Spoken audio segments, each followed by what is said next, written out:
세계 증시와 우리 증시를 짚어보는 시간 3분 증시입니다. 연합인포맥스 권용욱 기자 나와 있습니다. 안녕하세요. 안녕하십니까? 네, 간밤 미국 증시 어땠습니까? 네, 간밤 뉴욕 증시는 통화 긴축이 끝나간다는 인식 속에 상승했습니다.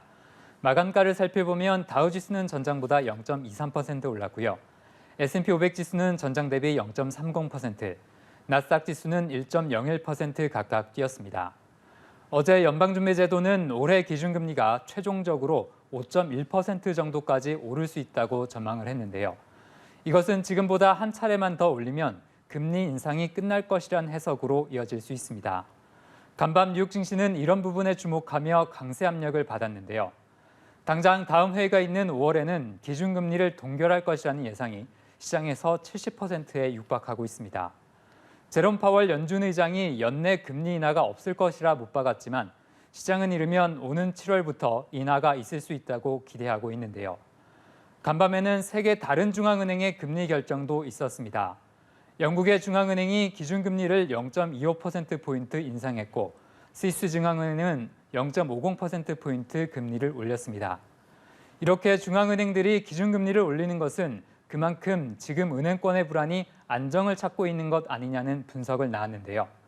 또는 당초 이번 위기가 은행 시스템 전체를 흔들 정도의 문제는 아니었을 것이라는 해석도 제기됐습니다. 네. 증시는 이렇게 긍정적인 분위기 속에 강세 흐름을 보였습니다. 네, 그런데 궁금한 게 연준의 금리 결정이 전날에 나왔잖아요. 근데 이 영향이 이틀째 이어질 수 있는 겁니까? 네, 그렇습니다. 최근에 연준의 금리 결정 때마다 나오는 모습이기도 한데요. 금리 결정 직후 특정 방향으로 시장이 움직이다가도 하루 뒤에는 어제 시장이 너무 한쪽으로 움직였다는 인식 속에 반대 방향으로 움직이는 방식입니다. 네. 그만큼 시장이 중앙은행에 대한 신뢰가 크지 않고 시장 환경을 둘러싼 불확실성도 크기 때문인데요. 마침 지난 새벽에는 제닛 옐런 미국 재무장관의 발언이 투자 심리에 도움이 되기도 했는데요. 옐런 장관은 하루 전까지만 해도 소비자의 모든 예금을 보장하는 방안은 검토하지 않는다고 했었습니다.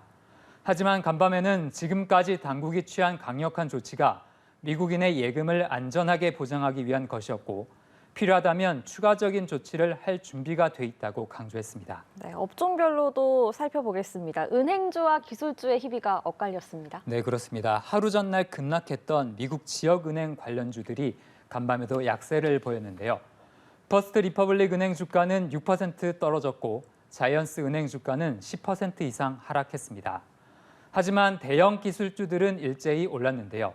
간밤 미국 장기금리가 크게 떨어지면서 금리 하락에 유리하게 작용하는 기술주로 매수세가 몰렸습니다.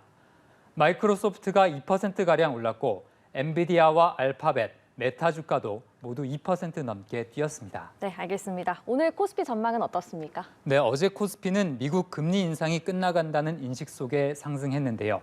지수는 0.31% 오른 2,424부근에서 거래됐습니다.